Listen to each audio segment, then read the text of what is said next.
पावसाळ्यामध्ये गरमागरम चहा कॉफी प्यायला तर सर्वांनाच आवडतं. पण आज मी जे हे गरमागरम पेय बनवून दाखवलेलं आहे ना, तर यापासून कुठलीही जळजळ, ॲसिडिटी तर होणार नाही. उलट यामुळे पावसाळ्यामध्ये जी आपली भूक मंदावलेली असते ती वाढण्यास मदत होते.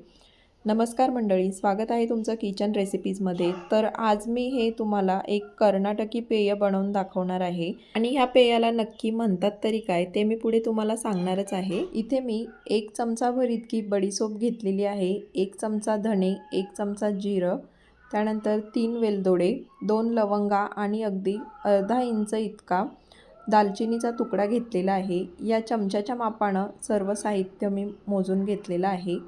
आता अगदी मंद आचेवर हे सर्व जिन्नस आपल्याला 1-2 मिनिटांसाठी फक्त भाजून घ्यायचे आहेत. सर्व साहित्य भाजत असताना गॅसची फ्लेम ही मध्यमच ठेवायची आहे आणि अगदी 1-2 मिनिटासाठी फक्त हे सर्व जिन्नस व्यवस्थित असे भाजून घ्यायचे आणि त्यानंतर लगेचच मी हे एका मिक्सरच्या भांड्यामध्ये काढून घेते. आता याची बारीक अशी पूड बनवून घ्यायची आहे. तर त्याआधी आपल्याला इथे यामध्ये थोडीशी हळद ॲड करायची आहे आणि जर तुमच्याकडे सुंठ पावडर असेल ना, तर सुंठ पावडर देखील पाव चमचा इतकी इथे ॲड करा तुम्ही. आता माझ्याकडे नव्हती म्हणून मी सुंठ पावडर इथे ॲड नाही केलेली.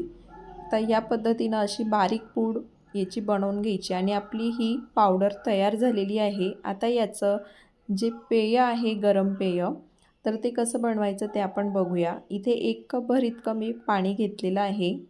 त्यात आता जी बनवलेली पावडर आहे 1 चमचाभर इतकी मी इथे टाकून घेतली. 2 चमचे इतका गूळ टाकून घ्यायचा आहे आणि या पाण्याला चांगली उकळी आणून घ्यायची आहे.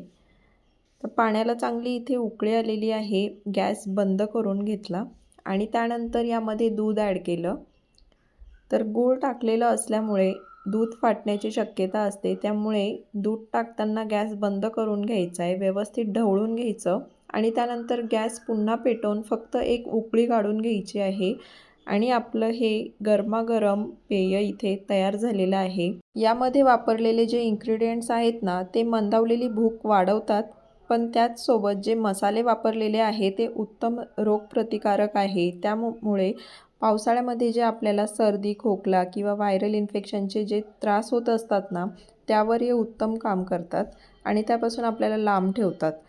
आणि महत्त्वाची गोष्ट म्हणजे जर तुम्हाला डॉक्टरांनी चहा, कॉफी पिण्यापासून लांब राहायला सांगितलं असेल, बऱ्याच लोकांना रात्री झोप न येण्याच्या तक्रारी असतात. अशावेळी कॅफेनपासून लांब राहण्याचा सल्ला डॉक्टर देतात. तर त्यावेळी तुम्ही हे पेय जर रात्री जरी पिऊन झोपलात ना, तरीही काहीच हरकत नाही. तर या कर्नाटकी पेयाला कषाय असं म्हटलं जातं आणि कर्नाटकात तर घरोघरी हे पेय केलं जातं.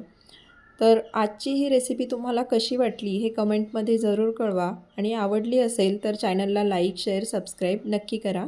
धन्यवाद.